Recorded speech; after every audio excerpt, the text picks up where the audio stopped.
Happy Friday. Good morning. California Guardian responded to pink camera magic in my short blurb about HIPAA, where he stated that, well, you know, no auditor has recorded, basically along the lines of no auditor has recorded any of that protected information, and auditors only want to record in lobbies, etc. Well, here's the problem with that, Mr. Kratt. The problem is that it doesn't matter what the subjective intent of the person doing the recording is.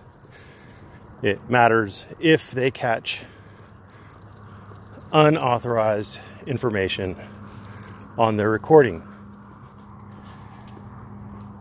Was a doctor walking by talking to someone, and the very sensitive mic on the recording device didn't pick it up. It has now been a violation of HIPAA. You don't even have to walk out of the door, I don't believe, at that point. HIPAA's already been violated if their security protocols didn't catch that unauthorized disclosure of personal information. It's on your recording device now.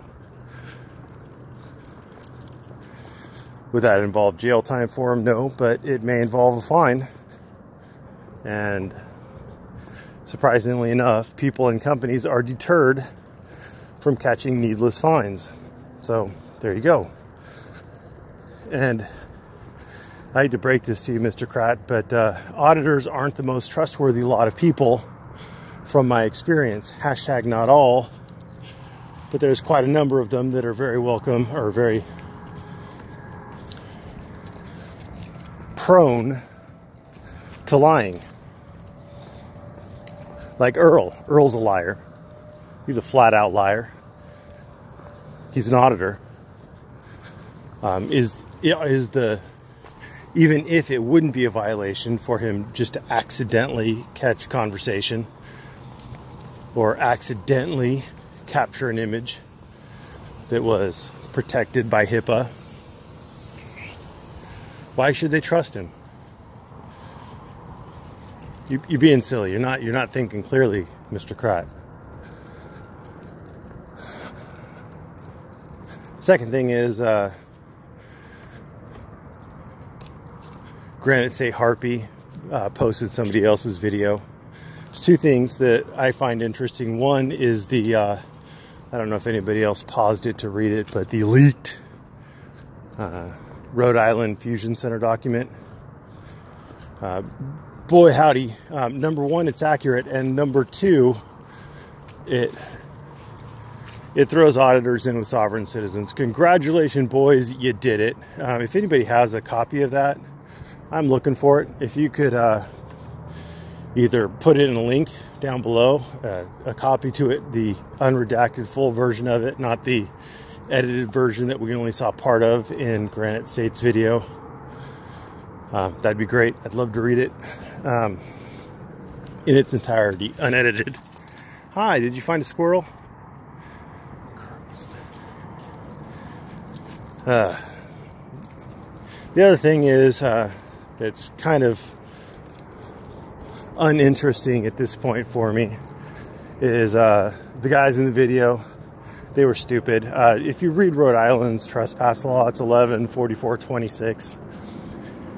It doesn't say anything about signs. So these guys, their fixation on signs, I'm assuming, is coming from auditors making a big deal about there having to be signs, and not differentiating between different state laws that may require signs or may not. And because they were uninformed and misinformed, but they were sure of it because, gosh golly, they'd seen other auditors do it, they went and they pushed it, and they demanded to see signs, but they weren't actually going to go there to where the signs were to look at them, because you could actually see the signs if you go to Google Street View. There are two signs on the entrance to that little secondary parking lot. But Rhode Island criminal trespass law requires that you be given warning. You have to leave after having been warned. And having a group of cops tell you for 5 minutes that a particular area is off limits to the public, that it's private, that you're trespassing, that you need to leave. Having a group of officers tell you that for 5 minutes is a warning. You've been warned. They stated it clearly, they stated it often, and the auditors were right, dead right, as they sped along, and now they're as arrested as if they were wrong. But in this particular case, they are wrong. They just thought they were right. And it doesn't matter if you try to characterize the police officers as thugs or gang members because they took the auditors down as a gang. That just makes sense. If you're going to arrest someone, you want to do it with overwhelming numbers. It reduces the likelihood of harm to you, and it reduces the likelihood of harm to the subject, because that many people can wrap them up a little more effectively than one person could.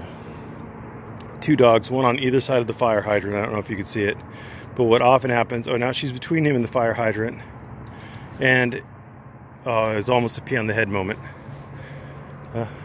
Anyway, I've had enough of that. No, I wouldn't have let him pee on her head. Anyway,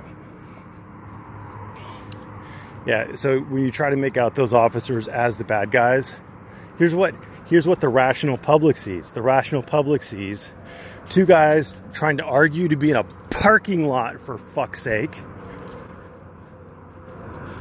arguing for 5 minutes against cops who very patiently and repeatedly informed them that they weren't allowed to be there. That's what the public's going to see. The public is going to see cops who were more patient than most members of the public would be willing to be. So there you go. Thanks for watching. Have a great Friday. I may or may not be doing Ramblin while Amblins this weekend. I may have things to do. It appears that I have things to do that might be more fun and time consuming than Ramblins will allow. And the dogs are probably going to go into the kennel tomorrow morning bright and early. And yep, thanks for watching. Have a great day.